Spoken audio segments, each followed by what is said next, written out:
आज जिला मुख्यालय पे भारत मुक्ति मोर्चा राष्ट्रीय पिछड़ा वर्ग का एक दिवसीय धरना प्रदर्शन देखें। राष्ट्रव्यापी चरणबद्ध आंदोलन। प्रथम चरण का आंदोलन 6 मार्च 2026 को 725 जिलों में ज्ञापन। दूसरा चरण 13 मार्च 2026 को 725 जिलों में धरना प्रदर्शन। तीसरा चरण 23 मार्च 2026 को 2725 जिलों में रैली प्रदर्शन। चौथा चरण 26 भारत मोर्चा जिंदाबाद जिंदाबाद मोर्चा जिंदाबाद जिंदाबाद ओबीसी की जातीय धैर्य जनगणना करो, ओबीसी की जातीय धैर्य जनगणना करो, यूजीसी बिल लागू करो,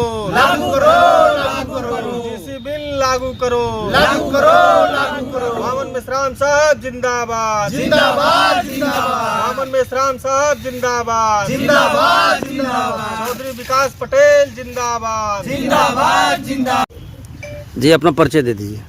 प्रेमचंद नायक, पूर्व लोकसभा प्रत्याशी घोसी। किस तरह का यह धरना प्रदर्शन है, क्या है? ये धरना प्रदर्शन हम लोग के मौलिक अधिकारों का जो हनन हो रहा है उसके लिए है। और इस देश में, इस देश की आबादी का 52% से ज़्यादा, ये 1931 में जब भारत गुलाम था तो गुलाम भारत में अंग्रेज़ लोग गुलामों की गिनती करते थे, जिसमें पिछड़े वर्ग की संख्या 52% है 1931 में।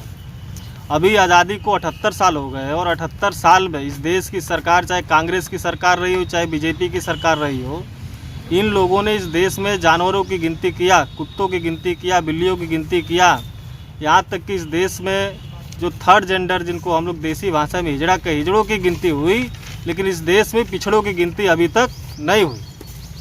तो उस गिनती को लेके हम लोग हैं, केंद्र सरकार ने अभी झुंझुना दिया है कि हम इस देश में ओबीसी की गिनती करवाएंगे।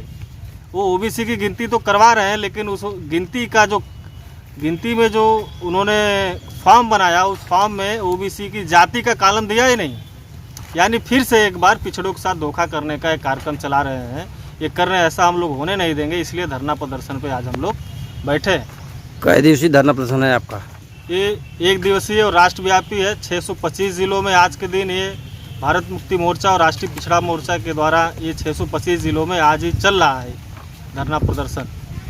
और दूसरा मुद्दा ये है कि इस देश में SC ST OBC के समर्थन में जो सख्त यूजीसी कानून जो लाया गया था, यूजीसी कानून को वापस किया गया। तो हम लोग चाहते हैं कि यूजीसी कानून लागू हो और ये सरकार बहुत ही मतलब ढीले रवैये से, ये कहा जाए कि लापरवाही तरीके से या फिर धोखा देने के लिए, केवल लोगों को धोखा जुमला देने के लिए इस तरीके से किया, यूजीसी बिल लाया। और यूजीसी बिल को लोगों ने कोर्ट में ले गए और कोर्ट में सरकार के पक्ष का वकील बोला ही नहीं, अपना पक्ष रखा ही नहीं कि मतलब सही है गलत है कैसे होना चाहिए।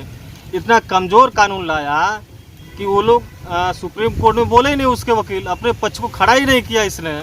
और इस तरीके से कहा जा सकता है कि ये केवल धोखाधड़ी है, ओबीसी का समर्थन लेने के लिए केवल है। तो इसलिए हम लोग चाहते हैं कि यूजीसी बिल वापस लागू हो और सख्त तरीके से लागू इसको किया जाए। और तीसरा मुद्दा है कि 2011 में जो शिक्षा मित्र हैं, सभी शिक्षक जो है, जो उस समय टेट नहीं था, अभी 2011 से पहले के जो भी टीचर्स हैं, जो भी शिक्षक है, शिक्षा मित्र हैं, उन लोगों को फिर से टेट देने के लिए सरकार मजबूर कर रही है। और वो लोग ऑलरेडी हमको लगता है 15 साल 20 साल 15 साल तक नौकरी कर चुके हैं, उनको फिर से दोबारा परीक्षा दिलवा के ये षड्यंत्र कर रही है ताकि SC ST OBC के जो शिक्षक लोग हैं उनको नौकरी से निकाला जा सके। ज़बरदस्ती निकालने का मामला है, ये षड्यंत्र सरकार कर रही है। तो इसके विरोध में हम लोग ये धरना प्रदर्शन पर बैठे हैं। और 23 मार्च को हम लोग फिर रैली प्रदर्शन करेंगे। अगर सरकार फिर भी नहीं सुनती है तो हम लोग 23 अप्रैल को भारत बंद करने का काम करेंगे आदरणीय मामन मेश्राम साहब के नेतृत्व में।